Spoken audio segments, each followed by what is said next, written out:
Praise the Lord.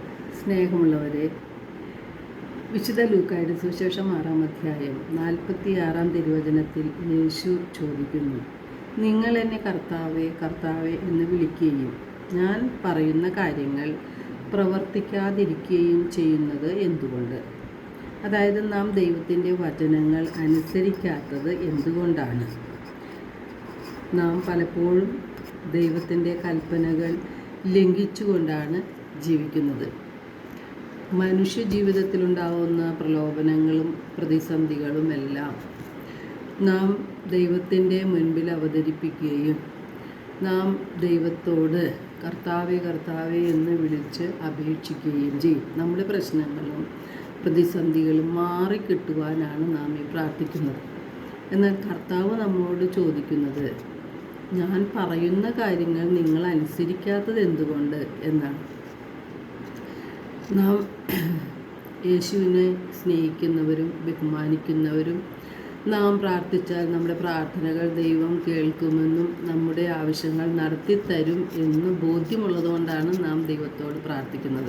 പക്ഷേ യേശു പറയുന്നത്, നിങ്ങൾ ആദ്യം അവിടുത്തെ രാജ്യവും അവിടുത്തെ നീതിയും അന്വേഷിക്കുകയും അതോടൊപ്പം ബാക്കിയുള്ളതെല്ലാം നിങ്ങൾക്ക് ലഭിക്കും എന്നാണ്. നാം ദൈവത്തെക്കാൾ ഉപരിയായിട്ട് നമ്മുടെ മനസ്സിൽ മറ്റു പലതിനും ഒന്നാം സ്ഥാനം കൊടുക്കുന്നുണ്ട്. സ്ഥാനമാനങ്ങൾക്കും ധനത്തിനും അതുപോലെ ജഡമോഹങ്ങൾക്കും ഈ ലോകത്തിലുള്ള സുഖങ്ങൾക്കുമെല്ലാം നാം ഒന്നാം സ്ഥാനം കൊടുക്കുന്നത് കൊണ്ടാണ്, നമ്മുടെ ഹൃദയത്തിൽ ദൈവത്തിന് ഒന്നാം സ്ഥാനം കൊടുക്കാത്തത് കൊണ്ടാണ് ദൈവത്തിൻ്റെ വചനങ്ങൾ അനുസരിക്കാൻ നമുക്ക് ബുദ്ധിമുട്ടായി തോന്നുന്നത്. നാം പലപ്പോഴും പറയും, അത് കഠിനമാണ്, അത് എങ്ങനെ നമുക്ക് പ്രാവർത്തികമാക്കാൻ പറ്റും എന്നൊക്കെ നാം പറയും. പക്ഷെ പ്രഭാഷകൻ 15:15 പറയുന്നുണ്ട്, മനസ്സ് വെച്ചാൽ നിനക്ക് കൽപ്പനകൾ പാലിക്കാൻ സാധിക്കും. വിശ്വസ്തതാപൂർവം പ്രവർത്തിക്കണമോ വേണ്ടയോ എന്ന് തീരുമാനിക്കേണ്ടത് നീയാണ്. അപ്പോൾ നാം ദൈവത്തോട് വിശ്വസ്തരാണെങ്കിൽ നാം ദൈവത്തിൻ്റെ വചനങ്ങൾ പാലിച്ച് ജീവിക്കും.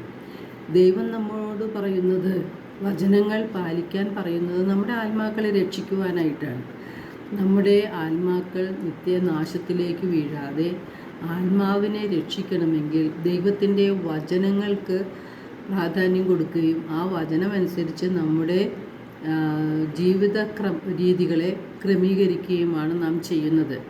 നാം എപ്പോഴും പറയും നമുക്ക് തെറ്റുപറ്റിപ്പോയി എന്ന്. പക്ഷെ എന്തുകൊണ്ടാണ് നമുക്ക് തെറ്റുകൾ പറ്റുന്നത്? വിശുദ്ധ മാർക്കോസിൻ്റെ സുവിശേഷം 12-ാം അധ്യായം 24 യേശു പറയുന്നുണ്ട്, വിശുദ്ധ ലിഖിതങ്ങളോ ദൈവത്തിൻ്റെ ശക്തിയോ അറിയാത്തത് കൊണ്ടല്ലേ നിങ്ങൾക്ക് തെറ്റുകൾ പറ്റുന്നത് എന്ന്. അപ്പോൾ നാം ദൈവത്തിൻ്റെ വചനങ്ങൾ യഥാർത്ഥത്തിൽ ഗ്രഹിക്കുന്നില്ല, അതനുസരിച്ച് നമ്മുടെ ജീവിതത്തെ ക്രമീകരിക്കുവാനും നാം പരിശ്രമിക്കുന്നില്ല. അതുകൊണ്ടാണ് നാം പലപ്പോഴും തെറ്റുകളിലും പ്രലോഭനങ്ങളിലും വീണുപോയി വീണ്ടും വീണ്ടും പാപം ചെയ്യുന്നത്. യേശു ചോദിക്കുന്നുണ്ട്, നമ്മെ വേദനിപ്പിച്ചവരോട് നാം ക്ഷമിക്കാത്തത് എന്തുകൊണ്ടാണ്? യേശു പറഞ്ഞിട്ടുണ്ട്, നിങ്ങൾ പ്രാർത്ഥിക്കുമ്പോൾ നിങ്ങൾക്ക് ആരോടെങ്കിലും എന്തെങ്കിലും വിരോധമുണ്ടെങ്കിൽ അത് ക്ഷമിക്കുവിൻ എന്ന്. അത് നാം ചെയ്യാറില്ല. ശത്രുക്കളെ സ്നേഹിക്കാൻ നാം പരിശ്രമിക്കാറില്ല. നമ്മെ വേദനിപ്പിച്ചവർക്ക് വേണ്ടി നന്മകൾ ചെയ്യാൻ നാം ശ്രമിക്കാറില്ല. നമ്മുടെ സഹോദരങ്ങളെ നമ്മെപ്പോലെ തന്നെ സ്നേഹിക്കാൻ നാം നോക്കാറില്ല.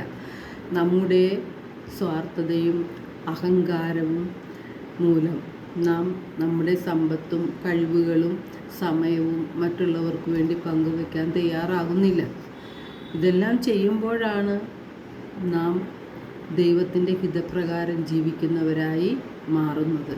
അവർക്കുള്ളതാണ് സ്വർഗരാജ്യം. നമ്മുടെ ചിന്തയിൽ ദൈവവചനങ്ങൾക്ക് ഒന്നാം സ്ഥാനം കൊടുത്തുകൊണ്ട് നമ്മുടെ ജീവിതത്തെ ക്രമീകരിക്കാനായിട്ട് ശ്രമിക്കാം. എല്ലാവരെയും ദൈവം സമൃദ്ധമായി അനുഗ്രഹിക്കട്ടെ.